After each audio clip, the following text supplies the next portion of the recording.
आम जनों, देश के, भारत जैसे महान देश के महान आमजन, मेहनतकश मजदूर, किसान, दिन रात मेहनत करके देश के तमाम लोगों को सारी सुख सुविधा देने वाले जनता दरबार, जनता मालिक की जय हो। हमारा कार्यक्रम आज से 2 मई 2023 से हमारा नित्य दिन कार्यक्रम और हमारा वक्तव्य जारी होगा। पार्टी दल के पोल खोल, हल्ला बोल, नोटा दबाओ, देश बचाओ, ये कार्यक्रम के तहत निरंतर जब तक नोटा से पार्टी दल खारिज होकर के और निर्दलीय सत्ता, स्वराज नीति, गांधी के सपने को धरातल पर जब तक नहीं उतरेगा और स्वराज भारत सरकार की स्थापना नहीं होगी, तब तक ये कार्यक्रम निरंतर कृष्ण कुमार साहू, स्वराज प्रतिनिधि, महर्षि वेदोद्धारक महर्षि दयानंद सरस्वती के अनुयायी, सच्चा देशभक्त का जारी रहेगा। आज कल 1 मई मजदूर दिवस था, आज से शुरू होता है।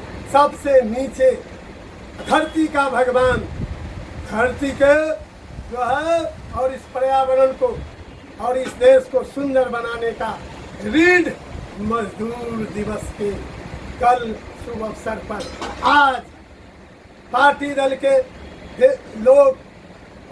के सरकार ने 1952 से अभी तक मजदूर के लिए कितना न्याय किया, कितना अन्याय किया, क्या असलियत है, क्या झूठा है, क्या उसके कानून है, क्या उसके धरातल पर कानून का लाभ है, कैसे मजदूर के कानून से खास लोगों, खास करके व्यवसायियों और विभिन्न प्रतिष्ठानों को वो लेबर कमिश्नर से लेकर के लेबर कोर्ट से लेके तमाम लोग भ्रष्टाचार के तहत मजदूर के अधिकार को शोषण करते हैं। इस पर आज हम बोलेंगे। कल के मजदूर दिवस के अवसर पर आज मैं 2 मई को सारी सच्चाई कम शब्दों में रखने की कोशिश करूँगा। आइए, मजदूर दिवस जो हमारे देश का रीढ़ है और उस रीढ़ को तोड़ने का काम 1952 से लेकर के आज तक नरेंद्र मोदी जैसे जल्लाद प्रधानमंत्री देश के आज़ादी के बाद नहीं मिला।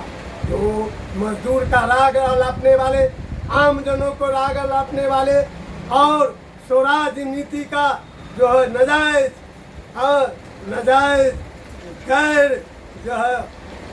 गैर हकदार बन के, जबकि हकदार कोई और है, लाभ वो उठाया है। वो चिटिंगबाज, जालसाज, धोखाधड़ी और भ्रष्टाचार को मिटाने के दिवा स्वप्न दिखाने वाले खुद भ्रष्ट नेता नरेंद्र मोदी जिसका नाम है।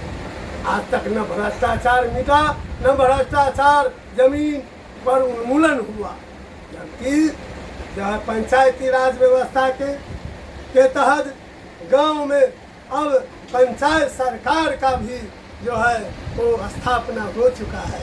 और इस पंचायत सरकार के जो चुनाव पद्धति है जो केवल वो आश्वासन पर आधारित है। गांव के ये पंचायत सरकार को ही, तमाम जनप्रतिनिधि को ही सरकार के योजनाओं को घर घर तक पहुंचाने का दायित्व और जिम्मेदारी है।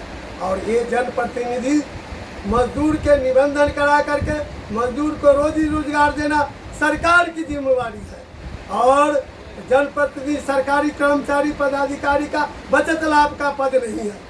जबकि अगर नरेंद्र मोदी वास्तव में भ्रष्टाचार का मसीहा, उन्मूलन का बंधन अपने को बताता है, तो अपने पार्टी दल के तमाम जनप्रतिनिधि, विधायक, MP, मंत्री का आय से अधिक संपत्ति के तहत ED और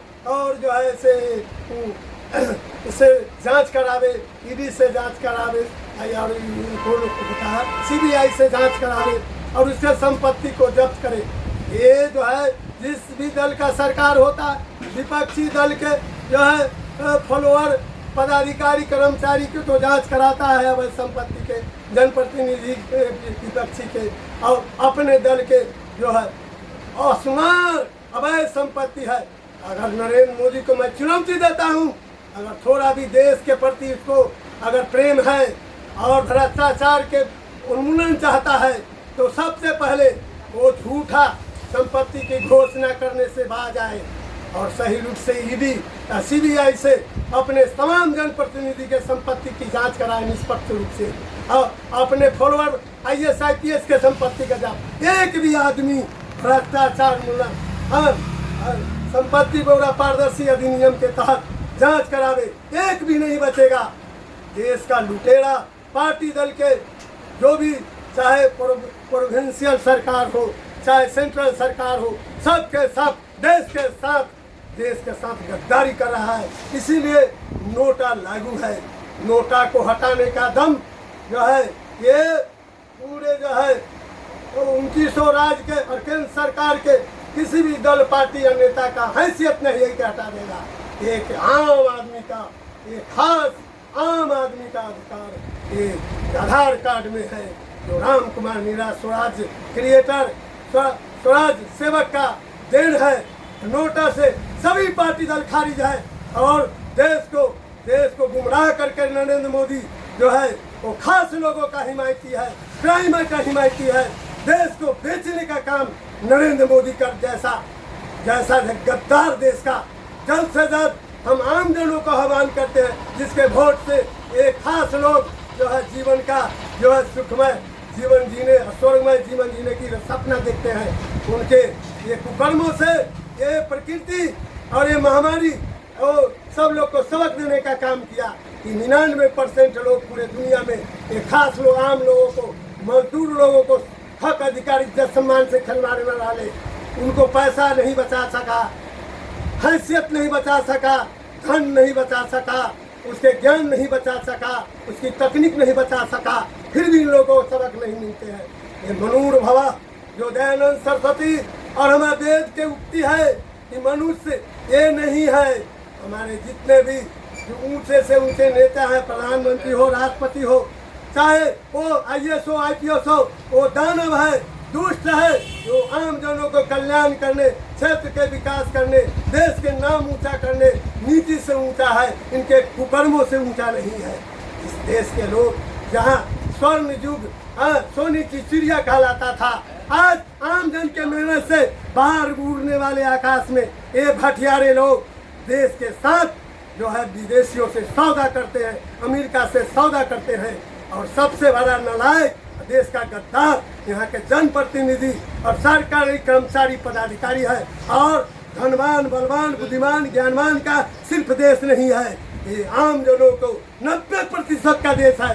ये भटियारा नेता अपने आप को डिजॉल्व करे, संसद को निर्दलीय सत्ता कायम करे, स्वराज नीति से अमली जमीन पर इसका हक अधिकार है, उसके हाथ तक जाए, उसके मुंह तक जाए, इसका इंतजाम करे। तुरंत रिजाइन दे नरेंद्र मोदी। अगर एक भारत के सपूत हो नरेंद्र मोदी तो तुम रिजाइन दो और दगबाजी छोड़ो, नहीं तो तुमको देश माफ नहीं करेगा। आम जन तुमको जो है जैसे ईसा मसीह को वो जार के शासन में उसको सच बोलने के कारण सूली पर, लेकिन तुमको दम नहीं है कि हम राष्ट्र के स्तंभ जो है स्वराज सेवक के प्रतिनिधि बोले हैं। तुम्हारे कानून में सुप्रीम कोर्ट के जज, तुम्हारे राष्ट्रपति को हम पर कलम चलाने का दम नहीं है नरेंद्र मोदी। तुमको फांसी की सजा होगा नरेंद्र मोदी, नहीं तो समझ जाओ नरेंद्र मोदी भटियारा। ओम शांति है।